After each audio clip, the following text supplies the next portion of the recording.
Yo, yo, yo, YouTube, and welcome back to the channel. So, something a little bit different from the Sorare content today. We're going to do some Fantasy Premier League content, otherwise known as FPL. Not something that you usually see from me, although of late I've been playing a little bit on our Twitch streams over at twitch.tv/sellersuk. So if you want to see some more of that content, come and join us there. But we're going to be dropping quite a bit of this content on the channel now. But we're still going to carry on with our Sorare content. But I do really want to get heavily involved with Fantasy Premier League this year. It's not something that I usually play, but at the moment, I feel like I want to get into it. And I'm also going to start by linking it to Sorare by making the rewards at the end of this season for the top three all Sorare related. And we're going to make them Premier League related players too, which we'll discuss on our streams towards the end of the season. But I'm thinking players, first place maybe a player that's £100 value, second place a player that's £50 value, and maybe third place a player that's £30 value. That is something that I'm aiming to do for you guys out there, and I'm going to leave the code throughout the video for you guys to come and join the league. It's open to everyone, but you will need a Sorare account if you do want to get one of those rewards at the end of it. But it's going to be fun. We're going to be able to have some banter on Twitter, see how everyone's doing with their game weeks. But without further ado, I want to take you into what I've got as my first draft for this Fantasy Premier League. So let's take you over to have a look at that now.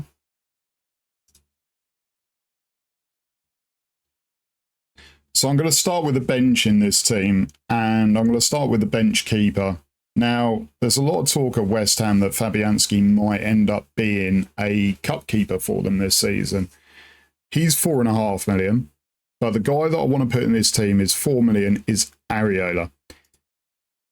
If he is potentially going to be West Ham's starting keeper, to be able to get a starting keeper for £4 million is near on impossible in this game. So, although he's not going to start for us, if we look at the keepers at around that price, we have, might as well just leave it there, Runarsson, Turner, Olsen, Sinasola, Randolph, Travers, Balcom, Cox, Strakosha, McGill, Sherpin, Franchi, Peacock, Farrell, Vigouroux.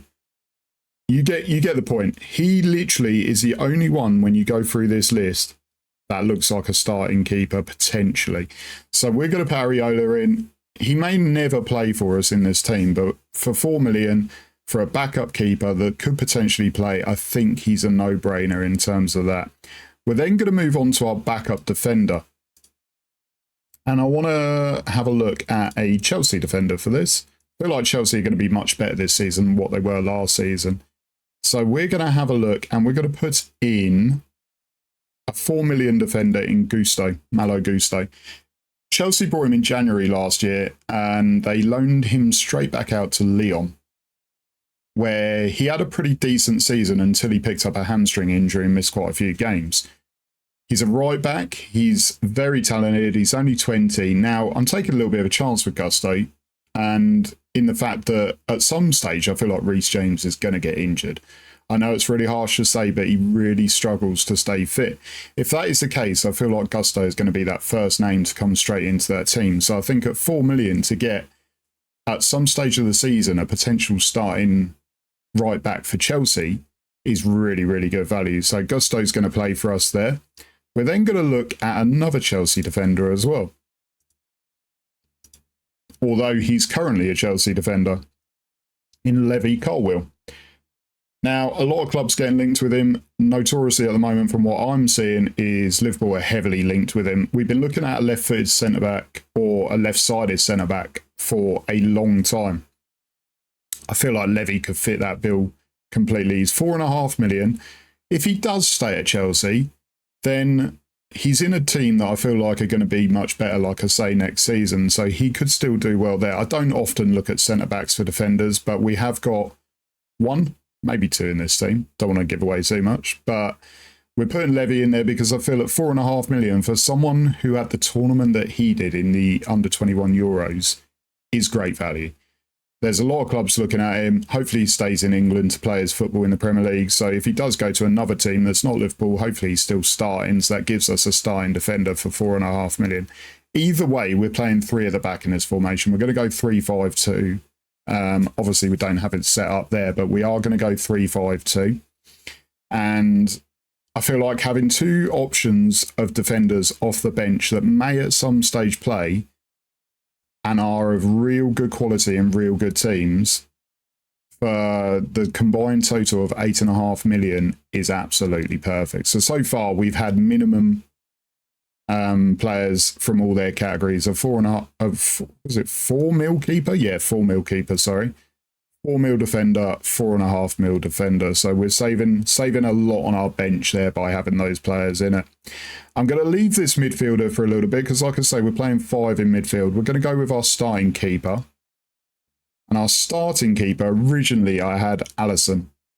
But unfortunately, there's not a lot of difference in terms of points that the keepers have scored throughout last season. So I think it's probably a little bit pointless spending that extra million that I can save and put elsewhere in the team. So we're actually going to go for Jordan Pickford. In a really bad Everton team last year, he actually did okay. And he wasn't far off of some of the other guys points tallies wise. So for 4.5 million, Pickford's going to be our starting keeper. Surely they're not as bad as what they were last season. So they start off the season with Fulham at home, which is a pretty good fixture. Villa away will be a tough fixture. They've then got Wolves at home. They've then got Sheffield United away. And then they've got Arsenal at home, which is a pretty tough fixture. And then Brentford away. But I actually think that Everton could be a lot better this season than what they were last season. So for 4.5 million, we're not expecting to get a match-winning goalkeeper.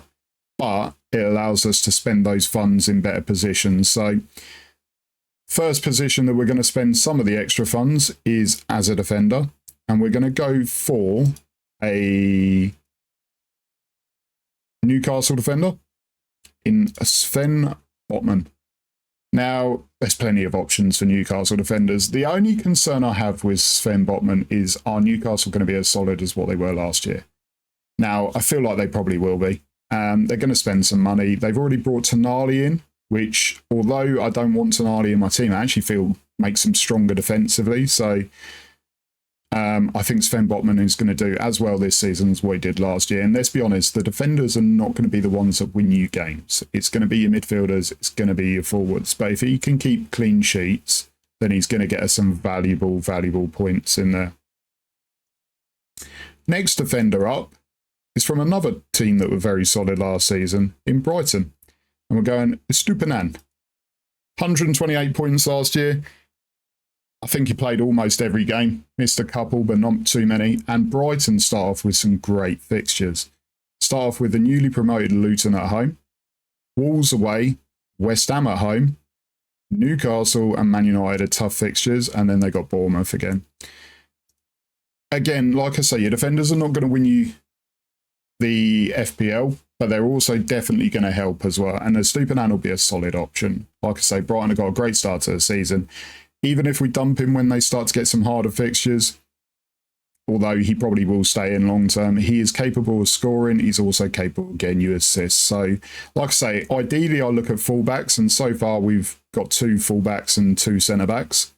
Now we're going to add another fullback, and I think you all know who this guy is going to be, because if you know me, you know who my favourite player is, and without a shadow of a doubt, he has to be in this team. He's probably too expensive, but we don't care. Trent is going in the team. I feel like 156 points from last year in comparison to Trippier's 198. I think we could see a 200-point defender this year in Trent, and hence his price. But is he going to get all the set pieces now that McAllister's come in, Szoboszlai's come in? I still feel like he's probably the best set piece taker that we have at Liverpool. And like I say, I'm not building a team without Trent in it. He just has to be in it. He's my favourite player. You all know that. He has to be in this team. Next, we're going to go on to our first midfielder. And we're going to go for a Arsenal boy. We're going to go for Bukayo Saka. Now, what a great season he had last year. Goals, assists, made the team of the season. He was phenomenal for Arsenal. And I feel like he's still young. He's still going to be getting better. I actually feel like his price is a little bit, 8.5 mil, and he is selected by 49.9% of the community. I feel it might even be on the cheap side for him. But he has to go in this team at that price. It could have been Bruno Fernandes, but I'm going with Bukayo Saka, 202 points last season. I feel like he could be another 200-point player again. And next to him, although he's not an Arsenal player on this game at the moment, and the talk is that he eventually will be, we're going to put in Declan Rice. So Declan Rice last year scored pretty well, to be fair to him. I think he was around about the 110-point mark. But he was in a West Ham team that struggled, apart from Europe, where they actually did really well in Europe. In this Arsenal team, with all the players he's got around him, people like Saka, people like Jesus, people like Martinelli to feed assists to, Rice, I feel like, is going to thrive in this team. Now, if Arsenal keep hold of Partey as well, and they play both of them in the team, Rice is going to get a lot more opportunities to get forward, and he is capable of scoring as well. So I feel like a decent season from Declan Rice, especially based on his price at 5.5 mil, I think is a good option to have in this team. He'll play every week as well, which is obviously something that we need to make sure we get players in the team that we're confident are going to play every week. We don't want to be getting let down by people not starting or coming off the bench. It's not going to help us out. So Declan Rice is going into that team. Next person we're going to put in this team is going to be another Brighton player. Now, we had options here. We could have gone Pascal Gross, and he had a great season last year. He was getting quite a few goals. He was getting assists as well. I'm not sure I'm fully confident that he's going to do the same output as what he did last season. Could have gone Solly March. Again, great season last year. Is he going to have the same output that he had last year, or is he more of a one-season wonder? Now, I think everyone's feeling that the guy to go for is Matoma, and we're going to do that. 38.9% owned. He's going to be the starting left midfielder. Barring injury, he's going to play pretty much every game. He is a class act. He can score goals. He can get you assists. He's pacey. So we're going to put Matoma in this team. And Brighton have a great start to the season. Luton, Wolves, West Ham. 3 great games to start the season. However much Wolves is away, they should go there. They should get a really good result. Then got Newcastle, Man United, so it's a little bit harder. But then obviously Bournemouth after that. I feel like Matoma could get you off to a really great start. And we kind of got to go with the bandwagon and everyone else selecting him. We kind of need to put him in the team to try and cover people that have got him when he does well. And then the next midfielder, the one and only Mo Salah. 239 points last year. People said he had a bad season. He's still consistently scoring 20 goals a season, getting assists. His contributions are just out of this world. He's now got people like Gakpo, potentially Núñez next season. Diaz will be back from injury. Maybe Jota plays. And then not to mention the fact that coming from midfield, he's got Szoboszlai. He's got McAllister. Him and Trent link up really well. I feel like this season, if 239 points is a bad season for Mo Salah, then watch out this season, because I feel like he's going to be absolutely lightning. And from what I've seen in the pre-season training, he's come back in absolute phenomenal shape. So watch out for Mo Salah next season. I think it's criminal that only 26% of the community so far owning him. I'm going to be one of those 26% that own him. Then we're going to go for our last midfielder. And I am going to go for another Liverpool option. And it's the new boy. And not McAllister, but Szoboszlai. This lad, he may take some set pieces off of Trent. He might take some free kicks off of Trent. But what he will give you is goals from open play, and he will get assists as well. He's got an absolute rocket of a shot on him. He is a person that is capable of getting you 10 goals, 10 assists from midfield. There are not many people that will do that on this game. So Szoboszlai for me, at 7 million, he might be a little bit on the expensive side to what people think, because people are going to think, what's he going to do in the first season at Liverpool? But the talent that he's got around him now, and especially the fact that midfield is much better with McAllister coming into it as well. And hopefully we'll see Núñez have a much better second season. So Szoboszlai could be linking up with the guys like Salah, Núñez, Gakpo, and like I say, even Diaz coming back from injury. I think Szoboszlai is going to have a really, really good season. What we're going to do is we're going to look at our strikers now, and we're going to look at the backup, because he's probably not going to play. But what the guy that we're going to go for is at Villa. Out of all the options that we had a look at for 4.5 mil strikers, he's the one that probably stands out like a sore thumb, other than Balogun. But I still feel like Balogun's got a lot of work to do to get ahead of Nketiah and Jesus. So we're going to go Archer. in out, if Watkins gets an injury at any stage in the season, the season that Archer had with Middlesbrough was phenomenal. And he did okay in the under-21 Euros when he was asked to do a job as well. So I'm going to put Archer in as our backup striker. Like I say, we're not expecting him to be anywhere near the starting lineups, but 4.5 mil, he's the one that stands out like a sore thumb from those strikers. He's the guy that I want to have as my backup striker. And then the striker that's going to play pretty much most of the season for us, alongside one other guy, is another Chelsea player. Now, looking at the Chelsea forward, there's some great options there. We've got Nkunku. But I don't think he's going to play right through the middle as the main man. I think we might see him in a wider role, or we might see him actually coming from deeper midfield in that attacking midfield role, because Chelsea definitely Chelsea definitely missed goals from midfield last season.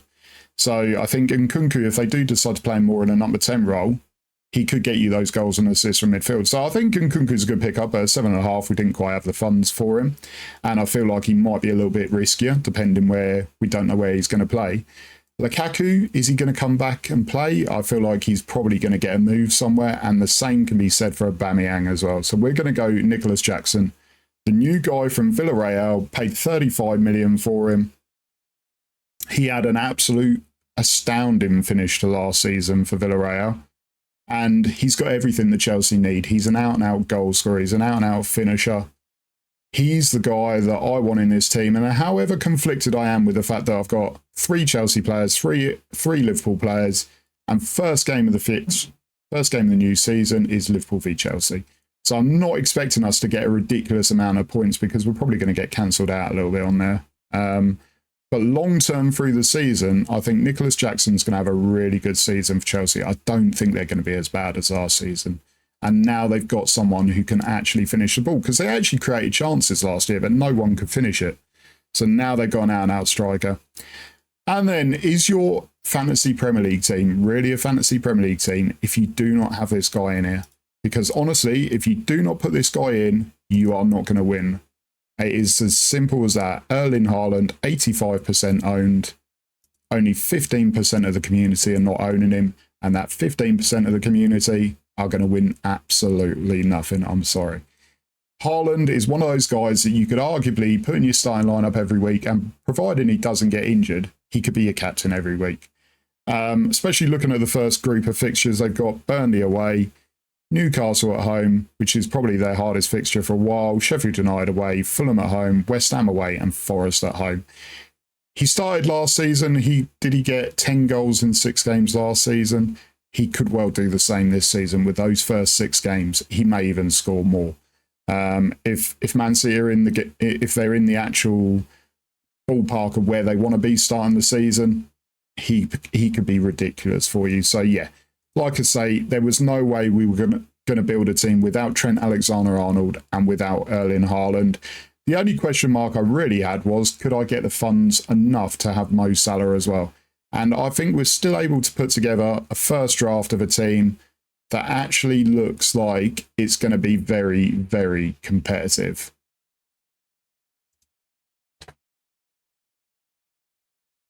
Guys, if you enjoyed that video of our first draft, please drop a like, a follow, and a subscribe. It would mean so much to me. And hopefully it will show that it's worth making this Fantasy Premier League content for you all. I'd love to be able to roll it out regularly through the season. Maybe we do game week check-ins, maybe we do transfer and subs that we've made, when we're going to use our bonuses as well. I'd like to share that all with you. Also, let me know what your teams are. Drop them down in the comments section. Let me know who you think I should be putting in my team. Do you think I've made a mistake with some of my players? Please let me know. And I will see you on the next one. Peace.